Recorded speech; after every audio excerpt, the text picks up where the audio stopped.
Evangelho segundo João. Evangelho que escreveu João, capítulo 18, a partir do versículo 19.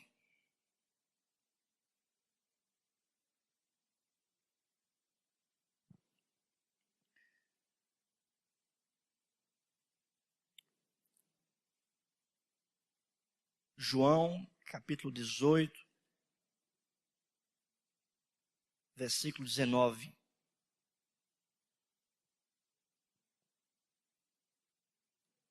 É o Evangelho, irmãos, segundo João, certo? É o Evangelho segundo João. Tem o Evangelho segundo Mateus, o Evangelho segundo Marcos, o Evangelho segundo Lucas e o Evangelho segundo João. Às vezes a gente confunde o seguinte, que é o Evangelho de João, mas não é o Evangelho de João. O Evangelho é de Jesus, conforme João, ou segundo João, certo? Então, só para a gente compreender aí direitinho, é o Evangelho de Jesus que João escreveu. Quarto Evangelho, Mateus, Marcos, Lucas e João. Se você encontrou, diga amém. Quem não encontrou, diga misericórdia. Pode dizer, irmão. Não tem vergonha não, pode dizer. Amém, irmãos. Glória a Deus, né? Bom demais estar aqui na casa do Senhor, adorando ao Senhor Jesus. Não tem coisa melhor, né? Poderíamos estar em outro lugar, mas nós estamos aqui porque Deus nos chamou para estarmos aqui. Isso é bom demais. João, capítulo 18, versículo 19. Vamos nos colocar de pé para a leitura da palavra de Deus.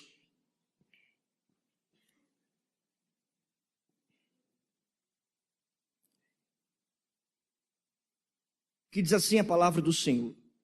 Então o sumo sacerdote interrogou a Jesus acerca dos seus discípulos e da sua doutrina. Declarou-lhes Jesus: eu tenho falado francamente ao mundo, ensinei continuamente, tanto nas sinagogas como no templo, onde todos os judeus se reúnem, e nada disse em oculto. Por que me interrogas?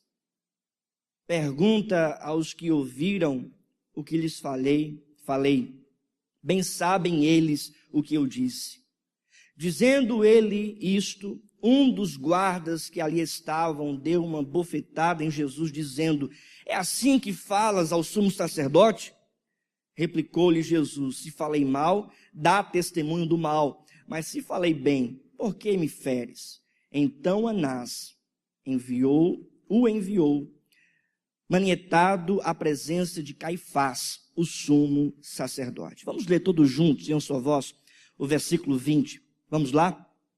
Declarou-lhe Jesus: eu tenho falado francamente ao mundo, ensinei continuamente, tanto nas sinagogas como no templo, onde todos os judeus se reúnem, e nada disse em oculto. Feche os seus olhos, vamos orar.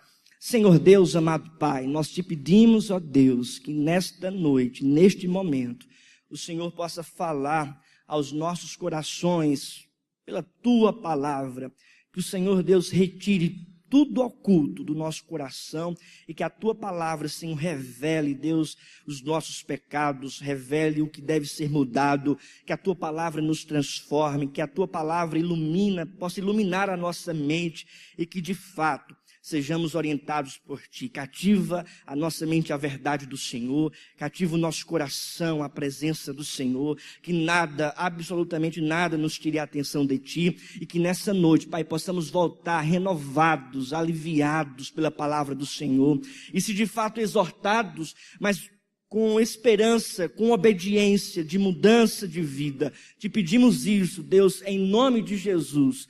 Amém. A igreja pode sentar.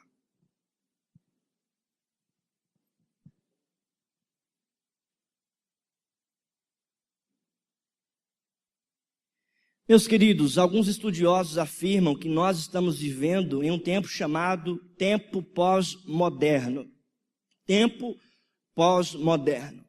E esses estudiosos falam que uma das características deste tempo pós-moderno que nós estamos vivendo é basicamente o relativismo ou a contradição ou os contra-argumentos em relação à palavra de Deus. Eles tentam, de alguma forma, relativizar tudo, inclusive a palavra do Senhor. Tentam colocar Jesus, talvez, em questionamento. A gente vê isso em vários âmbitos da nossa sociedade. Por exemplo, o jovem na faculdade, na universidade, vai ser muito interrogado, vai ser muito questionado pela sua fé. Vai ser muito questionado também, certo? Pelos outros em relação à sua fé. Vão colocar Cristo no banco dos réus e vão querer mudar as palavras do Senhor ou dizer que Ele não é o Salvador. A gente vê muito isso. A nossa sociedade passa por isso. Quando nós olhamos, irmãos, para esse texto, nós percebemos que Jesus está aqui perto já de ser sentenciado e ser crucificado. Quem escreveu esse evangelho, como eu já disse, foi o evangelista João, o apóstolo João. Os estudiosos afirmam que ele escreveu esse evangelho no final da sua vida, quando ele era pastor em Éfeso, provavelmente em 96 depois de Cristo, segundo os historiadores. E no evangelho que escreveu João, ele revela sobre os encontros que Jesus teve com as pessoas, sobre os encontros que Jesus teve com seus discípulos, com aqueles que não eram discípulos do Mestre, mas revela também o poder de Jesus nesses encontros. O texto que lemos, irmãos, em particular, trata de um momento singular na história do cristianismo e principalmente na história de Jesus, o nosso Senhor. Jesus, irmãos, tinha sido preso na calada da noite, por suborno. Os soldados, os fariseus, encontraram Jesus no Getsêmani. E, irmãos, nesse episódio, eles levam Jesus para um homem chamado Anás. Anás era sumo sacerdote ali em Jerusalém para os judeus. Aqui, irmãos, é um episódio muito singular. Na calada da noite, Jesus foi preso, prenderam o nosso mestre. Jesus foi tratado como um assassino, como um criminoso, foi acusado e colocado no banco dos réus para ser julgado. No entanto, meus irmãos, como acusado ali, ele denunciou os pecados. No tribunal dos homens, Jesus estabeleceu o tribunal de Deus. Eu gostaria de meditar no seguinte tema: Jesus no banco dos réus. Jesus no banco dos réus. Jesus foi colocado ali para ser interrogado, para ser acusado, denunciado e condenado. Foi colocado diante de Anás, o sumo sacerdote. Sumo sacerdote que, segundo os estudiosos, os historiadores, é o responsável legal perante o Sinédrio de estabelecer um julgamento. O Sinédrio, meus irmãos, era composto por 71 membros de sacerdotes, sumo sacerdote, escribas e fariseus. Então, estava ali armado, tudo já estabelecido para acusar e condenar o Senhor Jesus. Jesus estava no banco dos réus. Mas é ali, irmãos, no banco dos réus, que Jesus revela o seu poder. Amém? Que Jesus revela o seu poder. No banco dos réus, ele estabelece ali, irmãos, o tribunal de Deus. A gente vai ver isso acontecer. E, em primeiro lugar, a gente já pode tirar uma lição para a nossa vida. É que muitas vezes pensamos que Jesus está sendo atacado, colocado no banco dos réus, questionado, e de fato acontece. Mas muitas vezes estamos pensando que a causa está perdida, que a causa já não tem mais solução e salvação. Mas eu digo para os irmãos, mesmo que Jesus seja questionado neste mundo, Ele é Senhor. E mal pensa o mundo, mal sabe o mundo, que estes questionamentos, um dia, Jesus vai estabelecer o seu tribunal e tudo será julgado. Porque Jesus é poder. Irmãos, em primeiro lugar, Jesus revela o seu poder no banco dos réus, denunciando toda falsidade. Em primeiro lugar, Jesus denuncia a falsidade. Veja o que diz o texto, versículo 19. Então, o sumo sacerdote interrogou a Jesus acerca dos seus discípulos e da sua doutrina. Versículo 20. Declarou-lhe Jesus: eu tenho falado francamente ao mundo. A primeira palavra de Jesus nesse interrogatório foi que ele estava falando francamente ao mundo. Ou seja, ele estava falando a verdade. A resposta de Jesus para o sumo sacerdote Anás era que ele estava ali em verdade e falando a verdade para o mundo. Nada estava em oculto e nada era falso, mas era a verdade. E essas palavras, irmãos, de Jesus denunciaram a falsidade que estava existindo ali naquele lugar. Sabe por quê? Porque Anás era um sumo sacerdote falso. Anás era um sumo sacerdote falso. Ele não poderia interrogar, ele não poderia exercer o papel de juiz ali perante o sinédrio, ele não poderia sentenciar nada acerca de Jesus, ele não poderia receber Jesus dos soldados, dos fariseus, ele não poderia fazer isso porque ele era um sumo sacerdote falso. O sumo sacerdote, irmãos, verdadeiro ali em Jerusalém, era o sacerdote chamado Caifás, que era o seu genro, o genro de Anás. Isso aconteceu, irmãos, quando os romanos, por sentença dos romanos, porque os romanos chegaram ali em Jerusalém, tiraram o poder, a autoridade de Anás, tiraram ele dessa função de ser sumo sacerdote e colocaram Caifás, seu genro, em seu lugar. Não poderia existir dois sumos sacerdotes em Jerusalém, apenas um. No entanto, aqueles homens levam Jesus não para Caifás, mas levam Jesus para Anás. Para Anás, esse falso sumo sacerdote. Ele não tinha legalidade perante Deus, nem perante os religiosos, nem perante o sinédrio de exercer aquilo. Irmãos, os estudiosos afirmam que Anás, esse sumo sacerdote falso, ele era um homem muito poderoso, um homem que tinha muito dinheiro. Os estudiosos afirmam que esse dinheiro conseguido por ele era fruto de malícia, de corrupção. Há quem diga que quando Jesus chegou em Jerusalém e viu a casa de Deus sendo ali corrompida por comércio, há quem diga que Anás estava ali, vendendo coisas para conseguir riqueza. Os estudiosos afirmam, meus irmãos, que Anás era o poder através do trono de Jerusalém. Anás era quem comandava tudo. Embora o sumo sacerdote fosse Caifás, Anás tinha o poder. Anás tinha. Ele era um sumo sacerdote falso. Por esta razão que quando Jesus diz para ele que ele estava falando francamente ao mundo, aquilo denunciou a falsidade que existia no sumo sacerdote. Irmãos, meus queridos, no banco dos réus, Jesus denuncia a falsidade.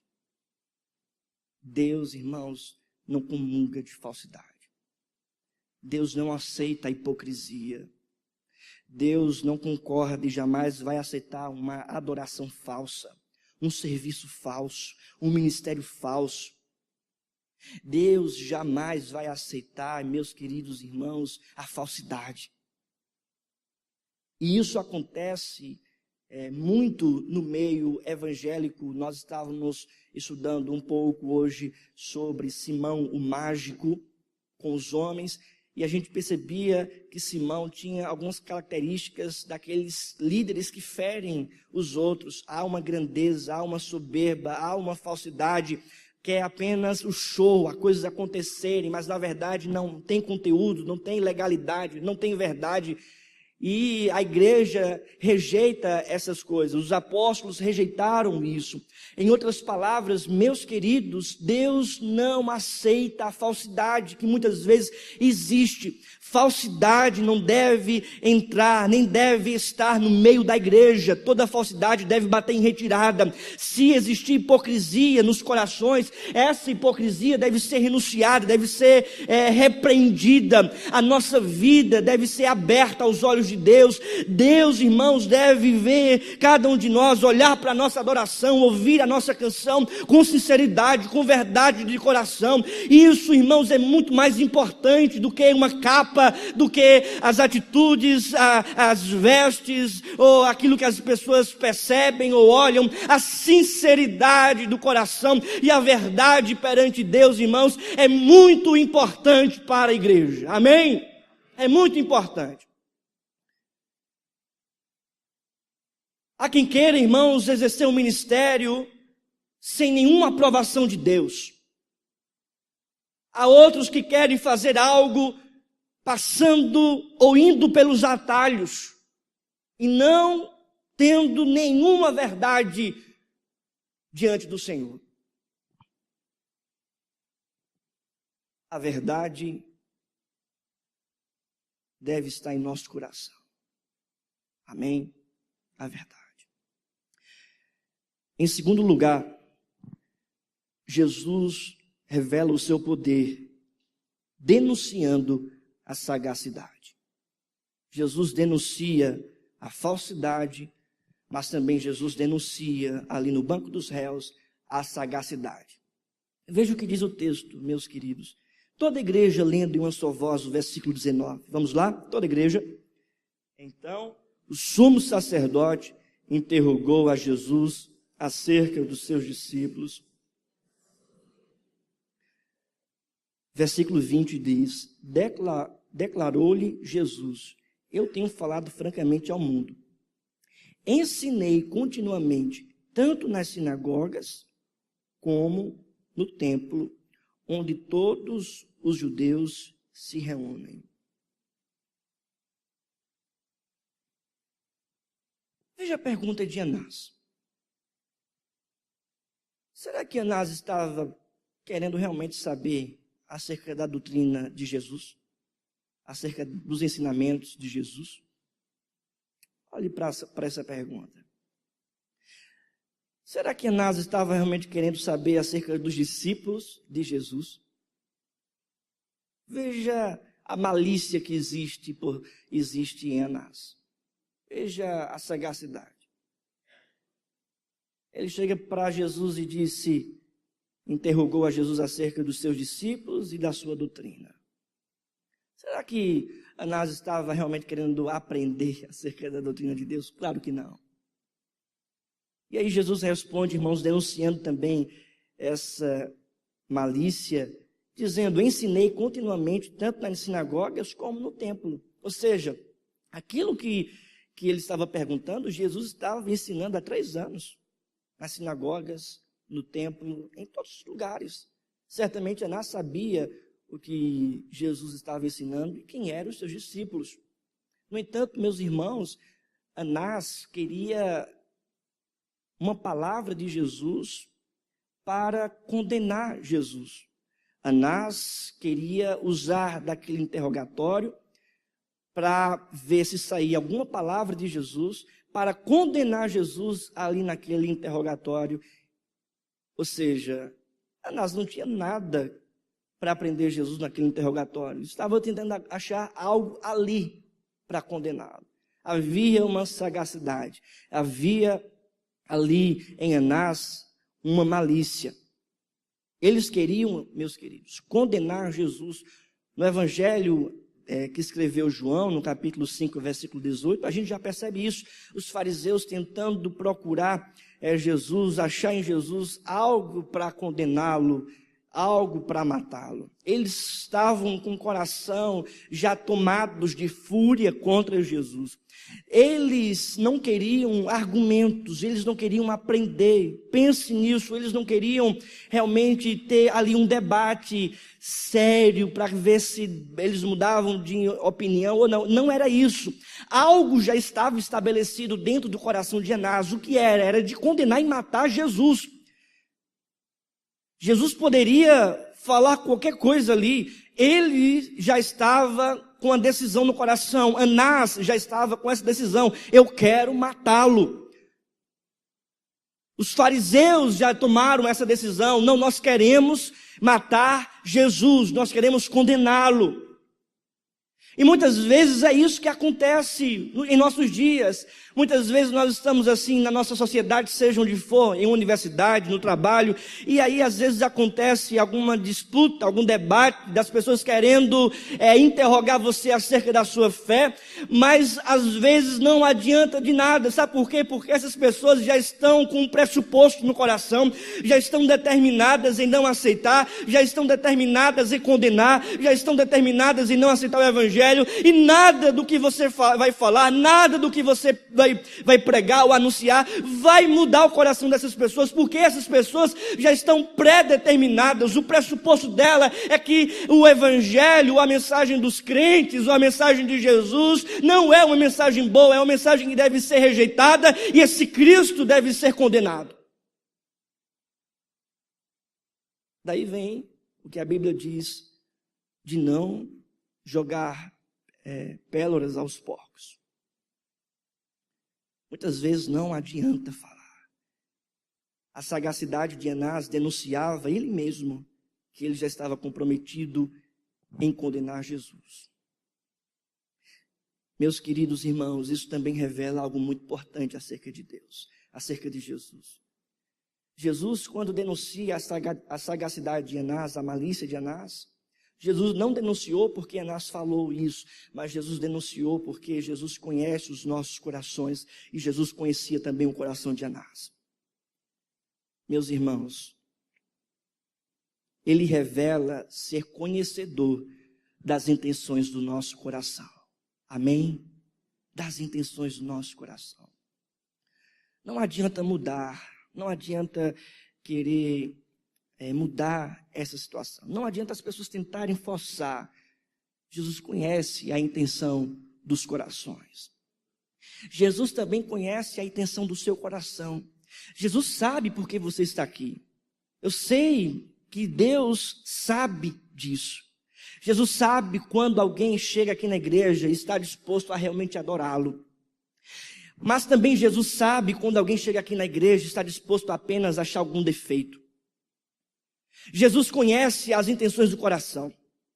Jesus sabe quando alguém realmente serve ao Senhor Jesus, está ali disposto a obedecer a Deus e servir ao Senhor. Jesus sabe, conhece, mas também Jesus conhece as intenções do coração daqueles que apenas querem autopromoção. Jesus também conhece o coração das pessoas que estão mal intencionadas. Jesus conhece, irmãos, tudo e todos. Talvez você pode enganar o líder, talvez você pode enganar o pastor, talvez você pode enganar as pessoas ao seu redor, mas a Jesus ninguém pode enganar, porque Ele conhece as intenções dos nossos corações. Amém, irmãos? Jesus conhece os nossos corações. Jesus denunciou a falsidade, Jesus denunciou a sagacidade, mas também, meus irmãos, Jesus denunciou a ilegalidade. A ilegalidade. Veja o que ele diz no final do versículo 20. Olhe para o texto, por gentileza, mais uma vez. Onde todos os judeus se reúnem, e nada disse em oculto. Rapaz, essas palavras de Jesus, de fato, estavam, vamos colocar assim, estavam dando umas bofetadas na cara de Anás. Porque tudo que Anás estava ali falando, estava ali fazendo, Jesus denunciou com uma afirmação dele. A falsidade, Jesus disse que estava ali falando francamente. A sagacidade, porque perguntou acerca da doutrina, Jesus disse que estava ensinando nas sinagogas, nos templos, onde os judeus se reúnem, ou seja, ele sabia. E agora, irmãos, Jesus está denunciando a ilegalidade daquele interrogatório, porque Jesus está dizendo que nada fez em oculto, e aquele interrogatório, esse interrogatório estava acontecendo na surdina da noite, estava acontecendo em oculto. Ninguém estava sabendo. Nem muito menos as autoridades responsáveis romanas estavam sabendo. Irmãos, havia uma ilegalidade tremenda aqui. Algo oculto. Tudo que é em oculto é perigoso, porque são coisas que não são verdadeiras. É ilegal. Quando alguém quer fazer alguma coisa errada, faz em oculto. Quando alguém quer passar um suborno, passa em oculto. Quando alguém quer fazer algo ilegal, faz em oculto. A ilegalidade estava sendo denunciada, pois Jesus disse que nada tinha feito em oculto. E é interessante, meus irmãos, que uma condenação de morte não poderia ser feita à noite, segundo a lei dos judeus. E aquele interrogatório estava sendo feito à noite. Não houve também nenhuma denúncia pública formal para chamar Jesus. Eles estavam ali querendo achar uma palavra para condenar Jesus. E ele só poderia estar ali se houvesse alguma denúncia formal e pública. A prisão, irmãos, foi feita por resultado de suborno.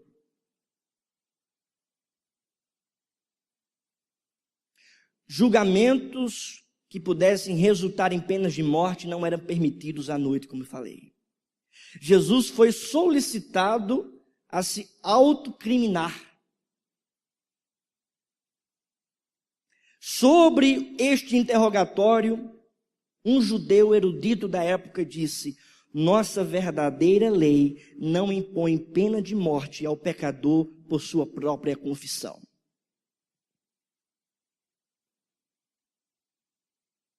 E segundo os historiadores estudiosos, o sumo sacerdote Anás, que não era sumo sacerdote, mas estava ali falsamente assumindo essa função, não poderia interrogar Jesus para tomar de Jesus alguma prova. Pelo contrário, o sumo sacerdote teria que ter ali as testemunhas e as provas já para estabelecer um julgamento. É por esta razão que quando chega no versículo 21, veja a pergunta de Jesus: por que me interrogas? Jesus sabia muito bem que o sumo sacerdote não poderia fazer isso. E Jesus pergunta: por que me interrogas? E ele continua dizendo: pergunta aos que ouviram o que lhes falei, bem sabem eles o que eu disse. Ou seja, Jesus aqui, irmãos, estava denunciando essa ilegalidade.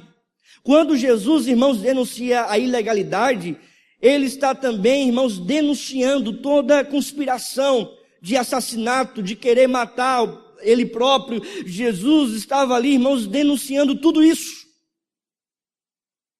Tentaram colocar Jesus no cerco, no banco dos réus e dizer: você vai ser condenado, diga agora o que você está anunciando para as pessoas, o que você está ensinando para os seus discípulos. No entanto, irmãos, ali no banco dos réus, Jesus estabelece o julgamento de Deus e começa a denunciar a ilegalidade, a falsidade e a sagacidade dessas pessoas, porque com Jesus não se brinca. Ninguém pode colocar Jesus contra a parede e dizer que ele vai ser condenado, porque ele é Deus soberano, Senhor e Salvador. Pelo contrário, quando alguém faz isso, mal sabe eles que Jesus logo, logo vai estar denunciando os seus pecados e estabelecendo a sua condenação.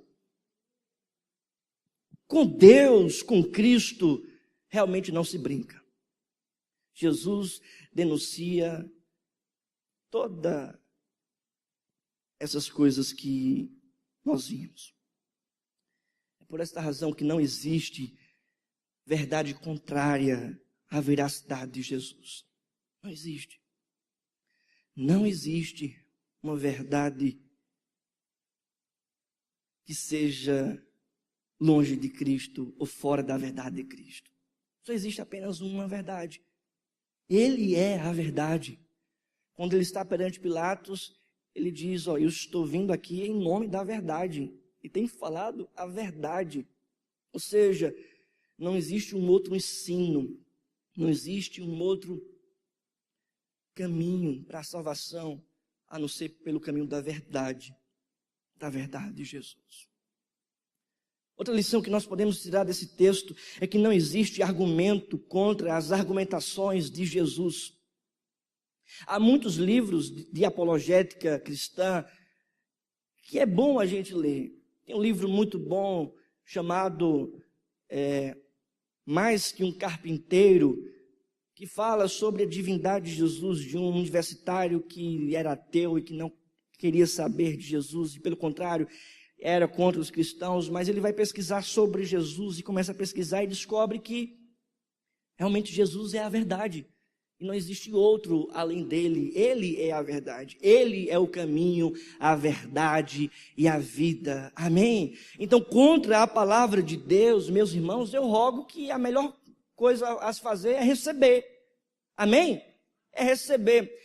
Essa palavra pode ser para não crentes, para os atritos que existem, conflitos que existem nos âmbitos da nossa sociedade em relação àqueles que não creem ou perseguem a verdade da fé, mas também essa palavra pode ser aplicada para nós, porque muitas vezes, por meio da palavra do Senhor, por meio das Escrituras, Jesus fala aos nossos corações e muitas vezes não queremos receber, muitas vezes diante das argumentações de Jesus, diante da palavra de Jesus, muitas vezes queremos contra-argumentar, queremos achar uma brecha, queremos achar uma saída, queremos ir contra a mensagem. Não, essa mensagem não é de Deus, essa mensagem é do pastor, essa mensagem é uma mensagem do coração do pastor, mas não vem de Jesus. Essa mensagem eu tenho uma outra interpretação. As pessoas tentam de alguma forma sair da exortação de Jesus, esquivar da exortação de Jesus. Outras pessoas dizem, essa mensagem não é para mim, essa mensagem é para o meu próximo,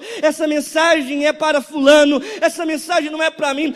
Eu estou lembrando de alguém que deveria escutar essa mensagem. Não, meus irmãos, a mensagem é para nós, a mensagem é para mim, é para você, é para a igreja de Deus. Não adianta a gente querer contra-argumentar, querer achar uma saída contra a palavra de Deus. Não existe contra-argumentações. Diante da palavra do Senhor, a gente deve receber. Claro, os bodes vão rejeitar.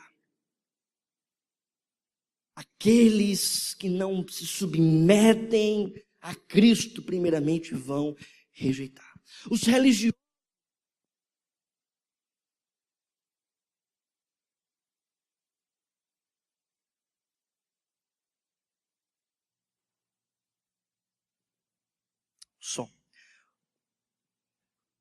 Os religiosos, meus irmãos, também vão rejeitar essa palavra.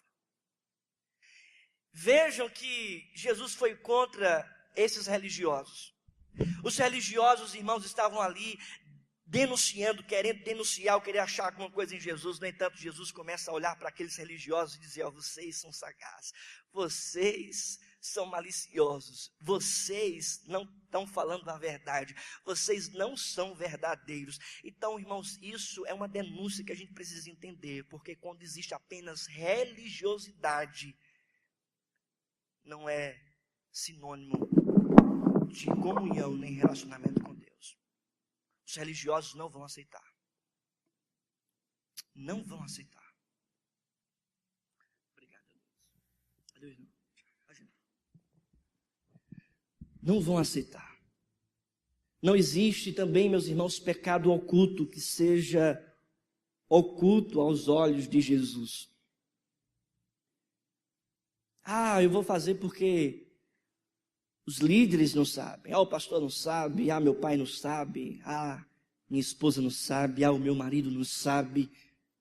Fulano não sabe. Eu vou fazer. Mas eu digo para você, Deus sabe. Jesus sabe. É por isso que não existe pecado oculto aos olhos de Deus. E Jesus é mais importante. Porque você foi salvo por Jesus, serve para Ele, Ele vê tudo, Ele é Senhor. E às vezes há um sentimento tão pequeno das pessoas darem conta apenas aos homens e esquecem que, acima de tudo, vão dar conta para Deus. Vão dar conta para Deus. Eu fico imaginando, irmãos, e às vezes gera no meu coração um sentimento de pena, de tristeza, porque existe, irmãos, isso no meio evangélico, de que apenas vivem acerca dos outros e para os outros, tentando apenas se apresentar para os outros e nunca para Deus. E aí é apenas religiosidade, politicagem, falsidade. E parece que vivem como se Deus não existisse. Parece que vivem que como se estivessem embora dentro da igreja, embora ouvindo a palavra de Deus, mas vivem como se Deus não estivesse vendo, nem sabendo. Deus conhece tudo, sabe de tudo. Às vezes a gente fica até angustiado, porque até mesmo dentro da igreja existe calúnia. Pastor, é sério? Existe calúnia dentro de uma igreja? Existe, meus irmãos, existe fofoca, difamação. Alguém vai dizer, então não vou para a igreja não, porque a igreja é coisa de gente falsa, de gente mentirosa. Não, meu irmão, isso existe em tudo que é canto e sempre vai existir. Até a palavra de Deus nos orientou. Existe o joio e existe o trigo. E no tempo certo, Deus vai separar o joio do trigo. Mas para o nosso consolo, Deus sabe de tudo. Ele é juiz, Ele conhece tudo que se passa no meio da sua igreja. Você pode fazer algo oculto, você pode fofocar e as pessoas não saber, você pode até mesmo falar sobre alguém ou de alguém, e esse alguém não saber, mas eu digo para você, Deus sabe, e no tempo certo Ele vai chamar você e pedir conta para você.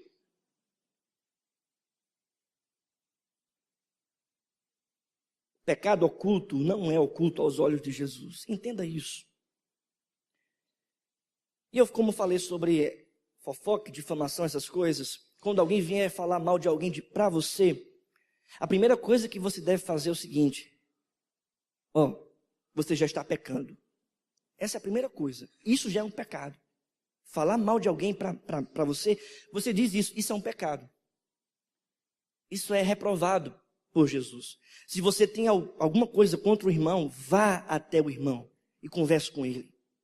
Se não resolver, chame um líder, um presbítero e vá para conversar com ele. Se não resolver, chame 2 e vá conversar com ele. Não é com os outros, é com ele. E se não resolver, trata-o como gentil. Ou seja, trata como alguém que não está submisso a Jesus. Essas são as palavras. Nada, irmãos, passa desapercebido aos olhos de Jesus. Amém? Nada passa desapercebido aos olhos de Jesus. Mas será mesmo que Jesus estava ali, no banco dos réus, sendo massacrado por Anás? Claro que não. A gente vê, irmãos, nos versículos 23, 22, dizendo ele isto, um dos guardas que ali estavam deu uma bofetada em Jesus, dizendo: é assim que falas ao sumo sacerdote? Replicou-lhe Jesus: se falei mal, dá testemunho do mal, mas se falei bem, por que me feres? Então Anás o enviou, manietado, à presença de Caifás, o sumo sacerdote. Em outras palavras, Jesus fez de tudo ali, fez acontecer o seguinte, não é você, não vai ser você. Jesus, irmãos, estava ali sendo denunciado, mas ele denunciou os pecados dos outros, das pessoas. Jesus estava ali no banco dos réus, mas estabelecendo a palavra de Deus. Jesus estava no tribunal dos homens, mas consolidando o tribunal de Deus. Nada passa desapercebido por Deus. Mas alguém pode falar: mas pastor, nós sabemos o que aconteceu. Jesus foi condenado. Jesus foi levado para Pilatos. Pilatos não pôde fazer nada. O povo pediu a crucificação. Jesus foi crucificado e foi sepultado. Mas, meus irmãos, tudo isso estava dentro dos propósitos eternos de Deus. Para você saber, irmãos, até Anás estava ali sendo usado até mesmo pelos propósitos de Deus. Pilatos, da mesma forma. Caifás, da mesma forma. Estava tudo, irmãos, cogitado na eternidade. Como diz, irmãos, lá o apóstolo Pedro, pregando a sua primeira mensagem, Atos dos Apóstolos, diz que a crucificação de Cristo já estava determinada por Deus na eternidade. O apóstolo João, irmãos, por revelação de Deus, escreve a sua carta às 7 igrejas da Ásia, e ele diz lá em Apocalipse que o Cordeiro de Deus foi crucificado antes da fundação do mundo, para a nossa salvação, para a nossa libertação. Alguém tinha que morrer para nos salvar, porque o salário do pecado é a morte, todos nós pecamos, e quem é digno de morrer por nós? Quem é o perfeito para morrer por nós? Apenas o Filho de Deus, Jesus. Portanto, a crucificação de Cristo não foi um acidente de percurso, não. A crucificação de Cristo foi plano de Deus para a nossa salvação, meus irmãos. Amém? As pessoas precisam entender, o povo precisa entender, a igreja precisa compreender que nada passa desapercebido aos olhos de Deus, e até mesmo as adversidades, as coisas que se levantam contra a igreja, as dificuldades, tudo isso coopera para o nosso bem. Se tudo isso, irmãos, cooperou para a crucificação de Cristo, que dava vida para nós, que dava salvação para nós, quanto mais as nossas dificuldades, claro, elas cooperarão para o nosso bem. Elas, irmãos, vão cooperar para a nossa perfeição, para a nossa vida em santidade. Jesus, irmãos, foi crucificado não por um acidente, mas por obra de Deus, por plano de Deus, para a nossa salvação. Amém? Para a nossa salvação. Desta forma, Ele estava redimindo aqueles que creem no Senhor Jesus. Desta forma, Ele estava desarraigando do mundo perverso aqueles que entregaram as suas vidas para Ele. Por quê? Porque Ele é Senhor, Ele é soberano. As pessoas podem até ir de encontro a Cristo, ir de encontro à sua palavra, ir de encontro contra os seguidores do Senhor Jesus, os discípulos de Jesus. Mas eu digo para você, meus irmãos, pode parecer até difícil, pode parecer até uma tempestade, uma tribulação, mas mesmo as tempestades, irmãos, estão debaixo do plano eterno de Deus, e todas as coisas, irmãos, já estão determinadas e escritas pela mão poderosa de Deus. Basta apenas a gente confiar nesse Jesus, submeter a sua palavra, a sua verdade, e entender que esse Deus, que esse Jesus, que estava aqui no banco dos réus, sendo interrogado, esse Jesus revela o seu poder, porque Ele é Senhor, soberano, tem toda a autoridade, estava passando por isso para nos salvar e nos redimir com morte de cruz. Foi sepultado, mas ao terceiro dia Jesus ressuscitou. Ele é poderoso, Ele está vivo e vive eternamente. Vamos nos colocar de pé e vamos orar.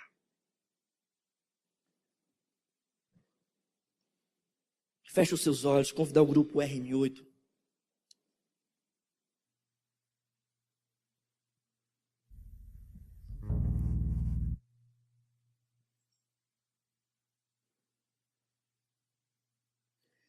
Jesus revela o seu poder. Jesus, irmãos, revela a sua salvação. Eu gostaria que você fechasse os seus olhos.